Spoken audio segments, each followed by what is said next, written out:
दमोह जिले में पहुंचे मध्य प्रदेश बाल अधिकार संरक्षण आयोग भोपाल के सदस्य ओमकार सिंह और निवेदिता शर्मा ने सोमवार को जिले के विभिन्न छात्रावासों और मदरसों का दौरा किया। बच्चों की स्थिति का जायजा लिया। निरीक्षण के बाद कलेक्ट्रेट कार्यालय के जन सुनवाई कक्ष में उन्होंने विभागीय समन्वय बैठक ली, जिसमें आयोग ने बच्चों से जुड़े पुराने लंबित प्रकरणों पर देरी को लेकर स्पष्ट नाराजगी जताई। बैठक में धर्मांतरण और अवैध गर्भपात से जुड़े मामलों में एफआईआर दर्ज करने के निर्देश दिए। वहीं संबंधित विभागों को नियमानुसार त्वरित कार्यवाही सुनिश्चित करने को कहा। आयोग सदस्यों ने हिंडोरिया और गुबारा क्षेत्र का भी दौरा किया और स्थानीय हालात की समीक्षा की। बैठक में बाल कल्याण समिति अध्यक्ष दीपक तिवारी भी विशेष रूप से मौजूद रहे। समन्वय की बैठक की किन प्रमुख मुद्दों पे आज मुख्यतः जो पीड़ित प्रकरण थे जिले की वो काफी गंभीर मुद्दे थे, वो कई विभागों से संबंधित थे। मुख्यतः पॉक्सो के मामले ज्यादा थे जिन पे आयोग गंभीरता से लेता है और कार्रवाई भी चाहता है। उस पे को लेकर के समीक्षा की। बहुत सारे प्रकरणों में हमारे पास प्रतिवेदन नहीं पहुंच पा रहे थे, वो प्रतिवेदन आए हैं, कुछ रह गए हैं, तो आश्वासन दिया कि एक दो दिन एक आध हफ्ते में हमारे पास तक पहुंच। बाल मजदूरी और बाल श्रम पे रोकथाम यहाँ पर सिर्फ कागजों में ही दिखाई दे रहे, तो क्या आयोग संज्ञान ले गए? हमारे यहाँ आने के पहले हम दोनों सदस्यों ने चर्चा की है कलेक्टर साहब से। उसमें बाल विवाह भी है, बच्चों में जो नशे की प्रवृत्ति है बढ़ रही है, उसको कैसे रोका जाए, हमने उस पर चर्चा भी की है।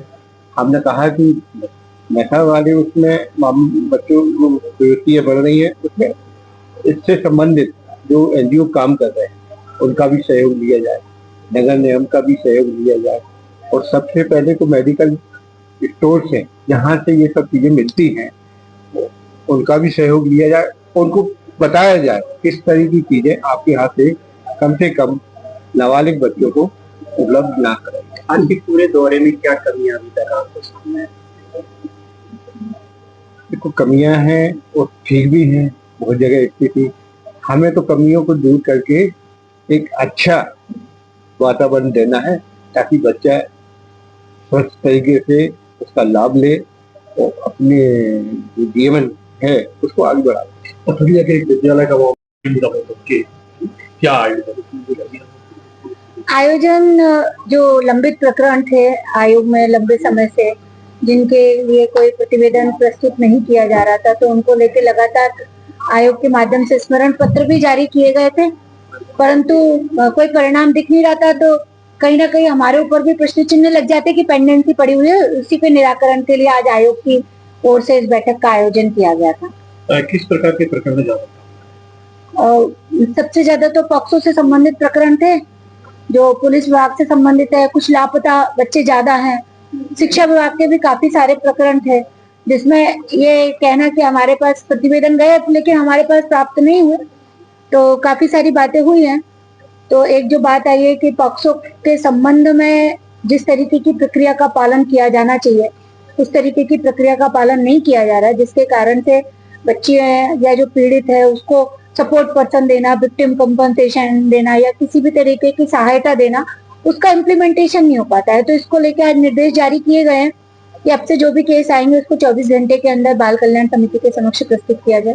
जिले में कुछ संदिग्ध मदरसों की भी जानकारियां सामने आई, जैसा कि निरीक्षण आयोग की टीम द्वारा किया गया? नहीं, निरीक्षण तो नहीं किया गया। 10 मदरसों का मामला था पहले प्रारंभ में, जिसके संबंध में कोई जानकारी नहीं दी गई थी। तो आज शिक्षा विभाग के माध्यम से बताया गया कि वो 10 में से 4 मदरसे जो है वो वैध हैं, यानी जिन्हें मान्यता प्राप्त है।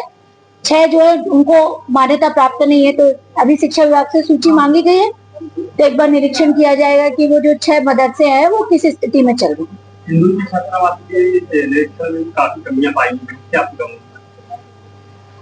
हिंडोरिया छात्रावास में कमी तो इतनी है कि जर्जर हालत में बच्चे रह रहे हैं और ऐसा भवन जो कभी भी गिर सकता है। तो जैसे राजस्थान के झालावाड़ में घटना घटी, ऐसी घटना इस दमोह में ना हो, तो इसको लेके उसके बाद में कलेक्टर महोदय के साथ भी बात हुई और कलेक्टर महोदय ने आश्वासन जताया। वो भी लगातार छात्रावासों का दौरा कर रहे हैं, और चूंकि अभी उसके रिपेयर के लिए कहीं से मद प्राप्त नहीं है, तो उन्होंने एक वैकल्पिक विकल्प के रूप में कोई मद तैयार किए हैं, तो वो उसको जर्जर हालत को ठीक करेंगे।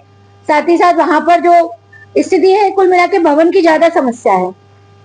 जो अधीक्षक है उसके स्तर पे, अपने स्तर पे प्रयास किए जा रहे हैं। टॉयलेट में दरवाजे नहीं है, पानी पीने की सुविधा नहीं है, इतना गंदा पानी है वहां पे कि आप और हम तो पी भी नहीं सकते। और ऐसी स्थिति में बच्चे रह रहे हैं।